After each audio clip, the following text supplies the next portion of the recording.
بسم اللہ الرحمن الرحیم۔ السلام علیکم ورحمۃ اللہ وبرکاتہ۔ آج 10th کلاس میں ہمارا اردو کا لیکچر نمبر 14 ہے اور ہم اس میں پڑھیں گے سبق نمبر 5، مجھے میرے دوستوں سے بچاؤ۔ یہ سبق لکھا ہے سجاد حیدر جلدرم نے۔ سجاد حیدر جلدرم کا اجمالی خاکہ ہم پڑھتے ہیں، ان کا تعارف پڑھتے ہیں۔ نام تھا ان کا سجاد حیدر جلدرم۔ عہد زرعی ہے ان کا 1880 سے 1943، 1880 سے 1943، مطلب 1880 میں پیدا ہوئے تھے اور 1943 میں وفات پائی تھی۔ ان کی ٹوٹل عمر بن رہی ہے 63 برس۔ وجہ انفرادیت ہے ان کی افسانہ نویسی، ترکی زبان سے تراجم۔ جائے پیدائش، پیدا ہوئے تھے وہ نہٹور ضلع بجنور میں۔ طبع ازمائی انہوں نے کیا کیا لکھا تھا؟ افسانہ نویسی، مزاح نگاری، انشا پردازی۔ اہم تصانیف ہیں ان کی خیالستان، جو کہ افسانوں کا مجموعہ ہے۔ بک سے میں آپ کو تعارف دکھا دوں، آپ نے اس کی ریڈنگ کرنی ہے اور مین پوائنٹس انڈر لائن کرنے ہیں، ان کے MCQs اور شارٹ کویسچن بنانے ہیں۔ یہ ہے تعارف۔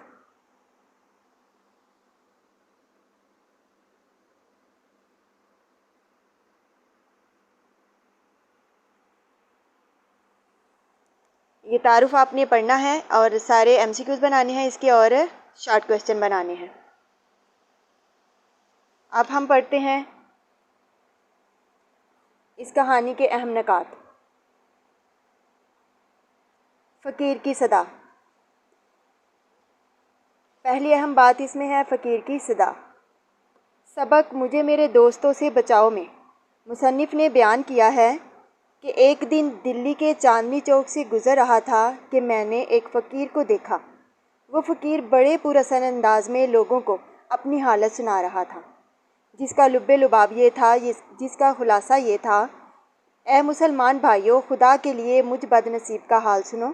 میں آفت کا مارا 7 بچوں کا باپ ہوں، اب روٹیوں کا محتاج ہوں، غریب الوطن ہوں، میرا کوئی دوست نہیں، ہائے میرا کوئی دوست نہیں۔ اے خدا کے بندو میری سنو، میں غریب الوطن ہوں۔ دوسرا اہم پوائنٹ اس کا ہے مصنف کا فقیر سے اپنا موازنہ۔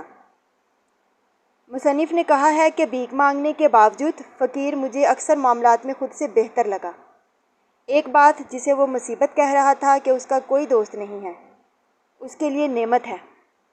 میں حسرت سے کہتا ہوں کہ میرے اتنے دوست ہیں کہ میں تنگ آ گیا ہوں، لیکن فقیر کو اس کی سمجھ نہ تھی۔ مثلاً کیا یہ فقیر دن دہاڑے اپنا روپیہ لے جا سکتا ہے اور اس کو کوئی راستے میں نہ ملے اور یہ نہ کہے کہ بھائی جان دیکھو پرانی دوستی کا واسطہ دیتا ہوں، مجھے اس وقت ضرورت ہے، تھوڑا سا روپیہ قرض دے دو۔ بے تکلف دوستوں کی آمد۔ مصنف کہتے ہیں کہ میرے بہت سے بے تکلف دوست اور پرانے دوست ہیں۔ ان پرانے دوستوں میں احمد مرزا نہایت معقول آدمی ہے۔ دوستی پرانی ہے، جب بھی آتے ہیں گھر میں بھونچال آ جاتا ہے، زلزلہ کی کیفیت ہوتی ہے، شور مچاتے آتے ہیں، چیزوں کو الٹ پلٹ کر کے میرے خیالات کو اڑا کر 2 منٹ میں 9 2 11 ہو جاتے ہیں، 2 منٹ میں ہی چلے جاتے ہیں، ساتھ میں مصنف کے خیالات بھی لے جاتے ہیں۔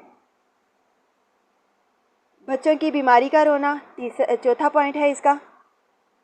مصنف کے ایک اور دوست محمد تحسین ہے۔ یہ دوست بال بچے دار ہیں اور دن رات انہی کی فکر میں رہتے ہیں۔ ان کی ہر بات بیوی بچوں کی بیماری پر ختم ہوتی ہے۔ 5واں پوائنٹ ہے مقدمہ باز دوست۔ مصنف کے ایک دوست مقدمہ باز ہے، ان کے پاس ریاست کے جھگڑوں کے علاوہ کوئی بات نہیں ہوتی۔ گاؤں کی فضا، 6واں پوائنٹ ہے اس کا۔ ایک دوست مصنف کے شاکر صاحب ہیں، وہ بہت عزیز ہیں، موضوع سلیم پور کے رہائشی ہیں اور مصنف پر خاص عنایت فرماتے ہیں۔ اپنی قابلیت کے مطابق ادب کا شوق رکھتے ہیں۔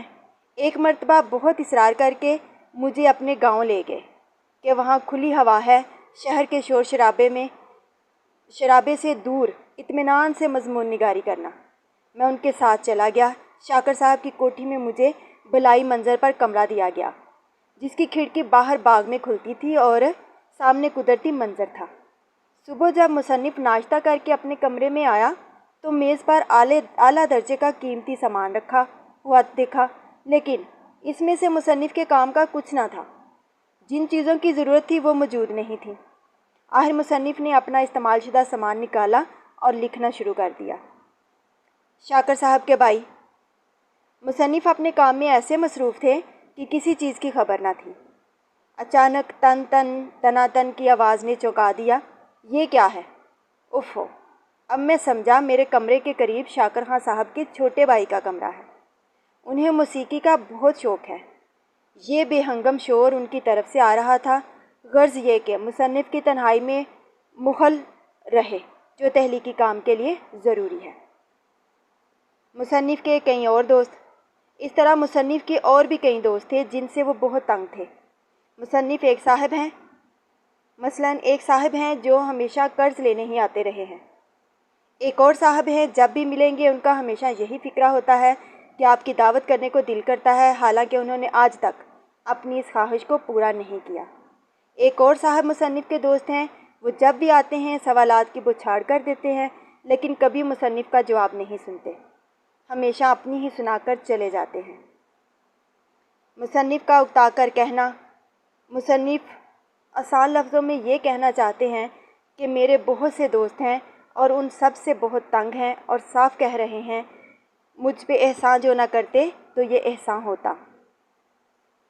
بک سے میں آپ کو کہانی دکھا دوں، آپ نے اس کی ریڈنگ کرنی ہے، مشکل الفاظ کو انڈر لائن کر کے اس کے معنی ڈھونڈنے ہیں۔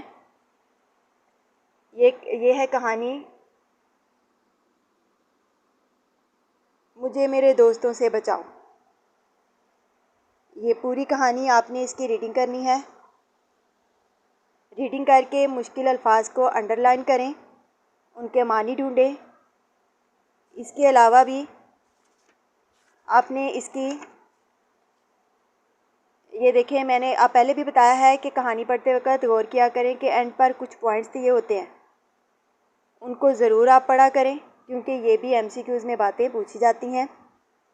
کہانی پڑھنے کے بعد آپ اس کی مشق جو ہے وہ ایزیلی سالو کر سکیں گے۔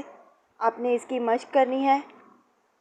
مشق کے اندر جملہ اسمیہ اور جملہ فعلیہ کی تعریف بھی لکھی ہوئی ہے۔ آپ نے بتانا ہے کہ جملہ اسمیہ کون سا ہے اور جملہ فعلیہ کون سا ہے۔